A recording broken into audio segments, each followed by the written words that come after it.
Rohit Sharma 67 test మ్యాచ్లు, 4307 పరుగులు, 12 సెంచరీలు. ఎప్పుడు టీము కష్ట పరిస్థితుల్లో ఉన్న నిలబడి ఆడి గెలిపించగల సత్తా ఉన్న కెప్టెన్ ఇలాంటి రోహిత్ శర్మ అయితే ఇప్పుడు మనకి టెస్ట్ క్రికెట్ అయితే రిటైర్మెంట్ చెప్పేశాడు బ్రో. రోహిత్ శర్మ రిటైర్మెంట్ ఇచ్చాడు అనేది తట్టుకునే లోపే ఒక 5 days గ్యాప్లో మళ్ళీ విరాట్ కోహ్లీ అయితే రిటైర్మెంట్ ఇచ్చాడు. విరాట్ కోహ్లీ అయితే మరి 123 టెస్ట్ మ్యాచ్లు, 9230 పరుగులు, ఇంకా 30 సెంచరీలు, 46.85 యావరేజ్, ఇలా ఎన్నో రికార్డులు.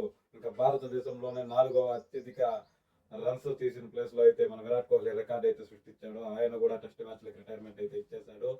ఇప్పుడు ఇద్దరు టాప్ ఆర్డర్ బ్యాట్స్మెన్లు అయితే టెస్ట్ మ్యాచ్ కి రిటైర్మెంట్ ఇచ్చేశారు. ఇంకా వీళ్ళిద్దరు ప్లేస్ లో ఎవరెవరు వస్తారనే పేర్లు అవన్నీ మీరు విన్నా సరే, ఇంకా శుభ్మన్ గిల్ పేరు వినపడుతూ ఉంది, ఇంకా కేఎల్ రాహుల్ కెప్టెన్సీ అనేది వినపడుతూ ఉంది, ఇంకా చాలా పేర్లు అయితే వినపడుతూ ఉన్నాయి. యంగ్స్టర్స్ కి అయితే ఇంకా మనం ఆపర్చునిటీ ఇవ్వాలనేసి అయితే బీసీసీఐ అయితే చెప్తా ఉంది. కానీ మనకి తెలిసిన వరకు ఇద్దరు లెజెండ్స్ ఒకేసారి రిటైర్మెంట్ చేయడం అనేది అయితే చాలా బాధాకరం. ఇంకా మే 7th అయితే రోహిత్ శర్మ అయితే రిటైర్మెంట్ ప్రకటించాడు బ్రో ఇన్స్టాగ్రామ్ లో అఫీషియల్ గా.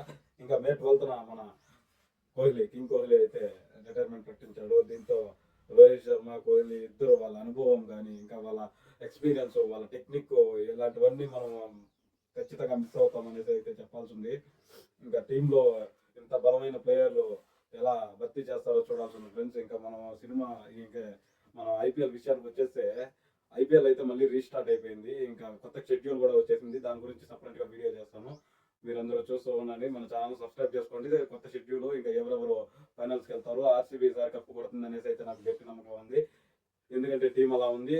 దాంట్లో ఫారెన్ ప్లేయర్స్ వస్తారా రారా, ఇంకా మన ఇండియన్ ప్లేయర్స్ ఆడతారా, ఎలా భర్తీ చేస్తారు ఫారెన్ ప్లేయర్స్ ని, ఇంకా ఏ ఏ వెన్యూలో జరుగుతుంది, 6 వెన్యూలను మాత్రం అయితే కన్ఫర్మ్ చేశారు.